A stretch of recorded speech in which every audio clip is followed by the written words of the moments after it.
Hey guys, welcome back. So some tips for preparing for freeze. So we put buckets instead of our big water container because wait, let's go where the geese aren't quacking super loud. So we put buckets, like you can see, in front of our big water instead of our big water container because the big water container will crack in the cold with the cold and then the heat and then the cold.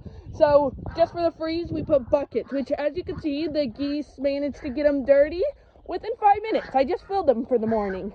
So, and then this is a goose coop. So, not waterproof. That's a problem. So, we put tarp over the sides and back where there's no boards. And so that when it freezes, they have somewhere dry to stay and they don't get frozen to the ground. So, I put bricks on top to keep the tarp from blowing off. So, the geese should be fine as long as they have somewhere dry to stay and food inside. So now for the chickens, back to the chickens. So for the chickens, we have a pallet. So when it floods, if it floods, their feet don't get stuck to the ground if it gets wet in their dry area, and they can just hop up on the pallet, and their feet don't get stuck to the ground. So pallet.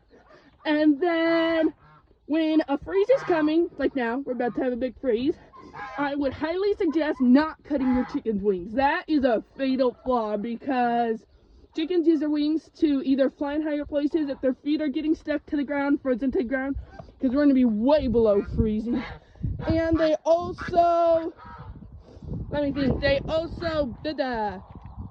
they also use their wings to get their feet unstuck from the ground if they get stuck on the ground. So, yeah, just some tips for preparing for freeze.